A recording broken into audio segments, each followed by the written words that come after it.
The papyrus, putting on my table every month. I don't wanna be sad. Don't even try to hide it. No, I don't wanna lose it. And you see how it is, it's so inviting. The papyrus, we're all so alive. The papyrus. Hello, welcome to the Papyrus TV News Update. First, the headlines. Africa's first AI university to open in Lagos. Nnamdi Kanu demands trial relocation to Southeast. SS2 student in Kogi attacked teacher, leave him in coma. Peter Obi remained committed to Labour Party amid crisis. Julius Abure's optimist about reconciliation within Labour Party.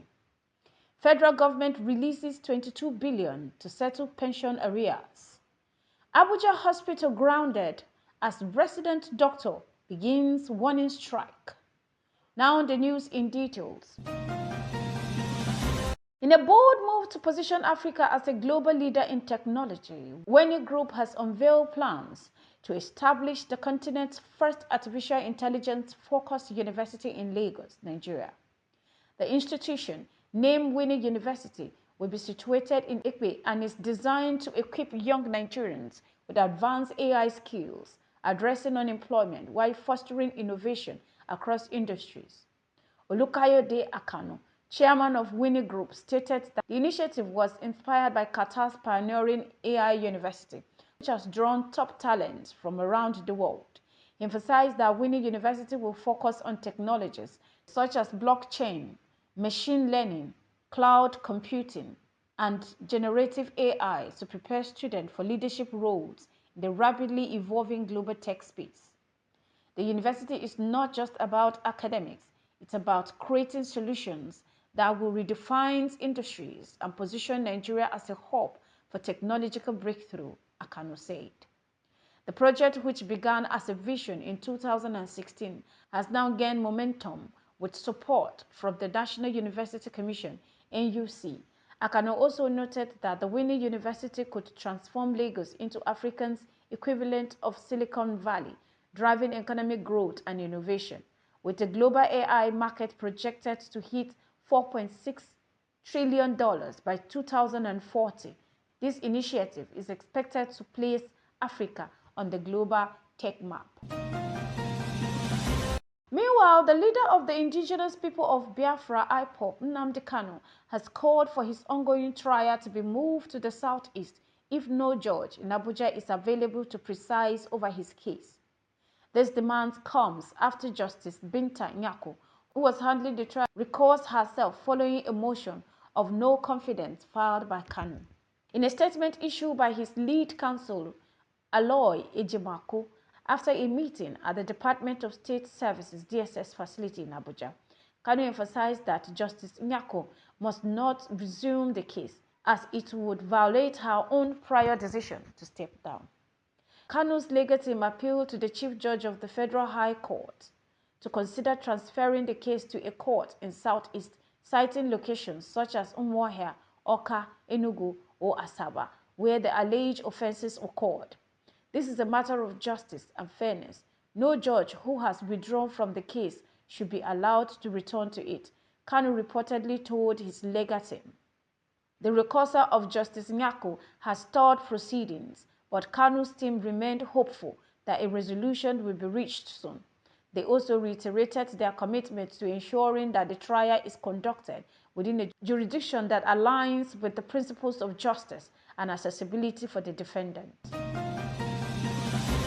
In a rather disturbing development, a physics teacher, Murtak Salihu, was brutally attacked by a group of senior secondary school students, JSS2 students, at Ibira Muslim Community College, Okengwe, MSCCO, in Okene local government area, Kogi State. The attack, orchestrated by a suspected school court group, left Salihu unconscious and in a coma. Reports indicate that students led by Abdulibati, the son of local traditional ruler, targeted Salisu to assert dominance over the school's administration. Salihu is currently receiving treatment at an undisclosed hospital.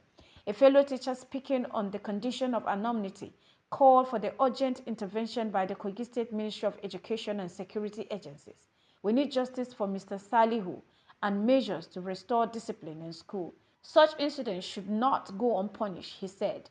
The district police officer in Okengwa has reportedly directed the traditional ruler to ensure his son's appearance for questioning. Authorities are now investigating the case to prevent future occurrences of such violence in the school.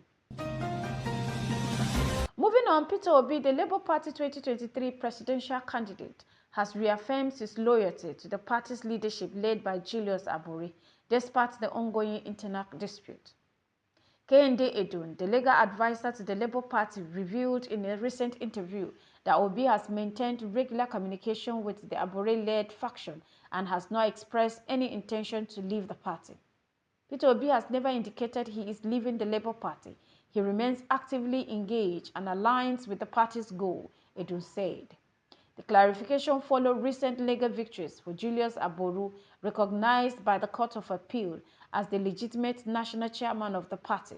The ruling nullifies a caretaker committee led by Nenadi Usman, which has been backed by the Obi-Oti faction. Edun admitted the leadership crisis has caused setback, but reassures members that reconciliation efforts are ongoing. We are determined to resolve these internal issues before the 2027 elections and emerge a stronger political force, he added. Similarly, Labour Party National Chairman Julius Abure has expressed confidence that the party's internal dispute will be resolved well before the 2027 general elections. Speaking at a meeting with INEC Chairman Professor Mahmood Yakubu in Abuja, Abure described the disagreement as minor family issues that have been blown out of proportion. The party has faced an internal crisis following the establishment of Nenadi Usman-led caretaker committee by aggrieved members. However, a Court of Appeal ruling recently affirmed Abure's leadership, dismissing the caretaker committee as illegitimate. We are open to reconciliation with all members, including Peter Obi and Governor Alex Otti. These disputes are not unusual in political parties and can strengthen democracy when properly managed, Abure said. He emphasized that the party's priority is to unite and prepare for the upcoming elections. Our focus is on addressing our weaknesses and building a more united front to secure election success in 2027, he added. The reconciliation efforts mark a significant step towards resolving the party's leadership crisis and strengthening its position as a viable alternative in Nigeria's political landscape. Furthermore, the Office of the Accountant General of the Federation, OAGF, has disbursed 22 billion to partially address outstanding accrued pension rights for retirees in federal government treasury-funded ministries, departments and agencies, MDAs, under the Contributory Pension Scheme, CPS. According to the National Pension Commission, PENCOM, this payment forms part of the 2024 appropriation and covers the period from July to September 2024. In a statement, Pension confirmed the additional release of 22 billion has been paid into the Retirement Benefit Bond Redemption Fund, RBBRF, account at the Central Bank of Nigeria to address accrued pensions right for retirees of Treasury-funded MDAs. PENCOM further explained that the funds have been utilized to settle accrued pension rights for retirees verified and enrolled between October 2023 and January 2024, including deceased employees. Payments were credited directly to the Retirement Savings Account, RSAs, of retirees through their pension fund administrators, PFAs. This disbursement brings the total amount released from the 2024 appropriation for accrued pension rights to 66 billion, signifying significant progress in reducing pension arrears for federal retirees. Finally, doctors under the Association of Resident Doctors Federal Capital Territory Administration, ARD-FCTA, have commenced a 3-day warning strike, crippling activities in government hospitals across Abuja. The strike, announced by ARD-FCTA President Dr. George Ebong during a press briefing, stems from unpaid salary, allowances, and other unresolved demands. Dr. Ebong noted that the strike follows the expiration of a 3-week ultimatum issued last year during which doctors have engaged in multiple discussions with government without progress. We gave the government a 3-week ultimatum and dialogue on several occasions. They pleaded for 2 weeks, but they failed to address even the minimum demand, including 6 months of unpaid arrears, Dr. Ebong stated. The strike affects hospitals in Wuse, Asokoro, Maitama, Kubwa, Nyanya, and other areas of the FCT.